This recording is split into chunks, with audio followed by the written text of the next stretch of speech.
Hairang Lairang Channel na mayamgidamakta pujarakliba phungawari Haudigam Chanu Phattabi Thaina Mamangayda Lonabi Mama Haudigam Chanu Phattabi Kaubi Nupi ama Lairami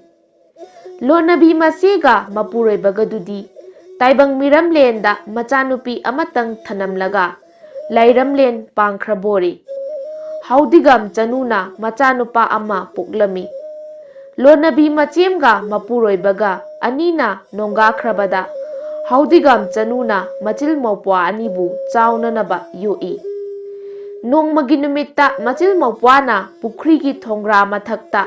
Long Khonbi Asum Sanaringai Angang Oibagi Haunaba Karisu Khaludana Machena Maupwabu Isingda Thok Hek Inthakre Khudaktuda Pukrida Lairamba Nga Kihom Amana Angang adu yotsinkhre adudagidi mache adu pukridagi karakle mama tombina nupi machaduda ibema naupwadi kadaida chatkhre hangbada nupi machana mamana baga leikai lana sanaba chatkhi haina khumjinai numit taraklaba phawba angang halaktrabadudadi mamana thiba haunaba thibada phangdre ahing oiraduna mayam pumnamak Tumna hipna krabada Haudigam Chanudi macha kaina bagi maichakna ahing nong soiba tumdana kaptuna lele nongalamdaida ngaihaktang tumtharubada mamangda macha pisaktu laktuna ima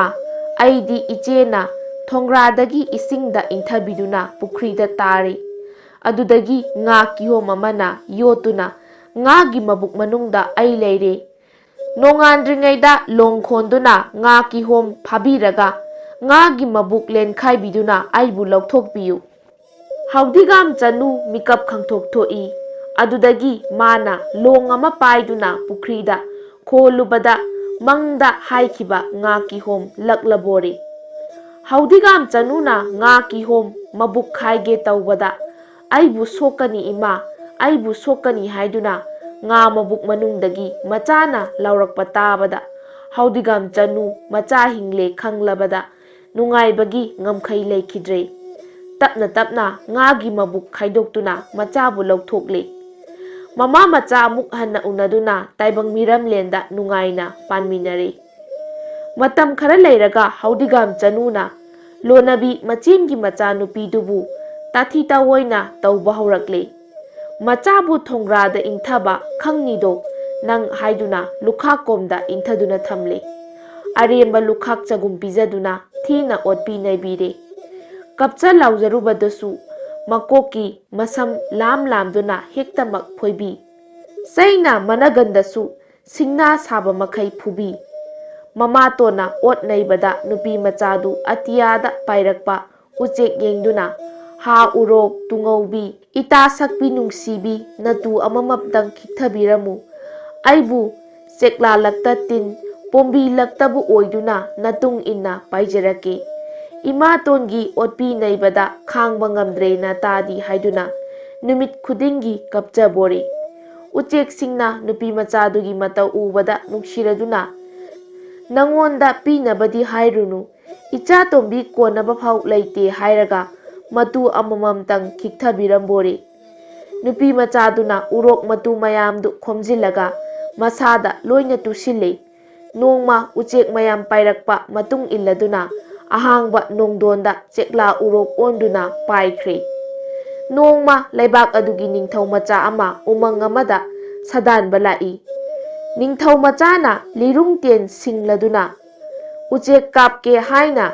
tamlakpada Naraktagi uchek amana aibu hatpiganu haiduna laurai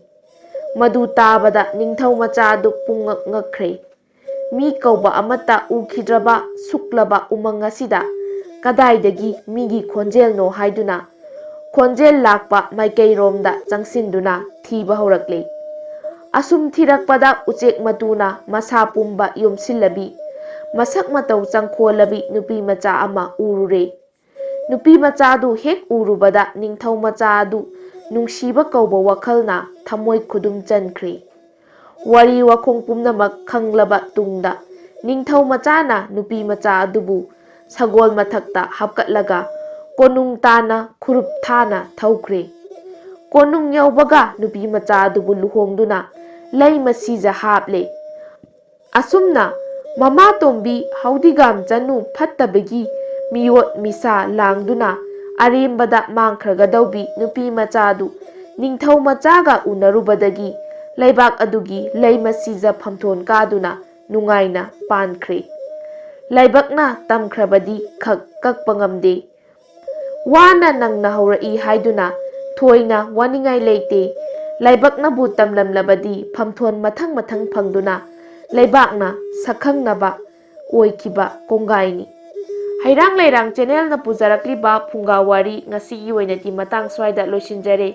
ꯍꯌꯦꯡ ꯅꯨꯡꯉꯥꯏ ꯅꯨꯡꯉꯥꯏꯔꯕ ꯐꯨꯡꯒꯥ ꯋꯥꯔꯤꯁꯤꯡꯒ ꯂꯣꯏꯅꯅ ꯃꯌꯥꯝ ꯄꯨꯂꯞ ꯑꯃꯨꯛ ꯊꯦꯡꯅꯔꯁꯤ꯫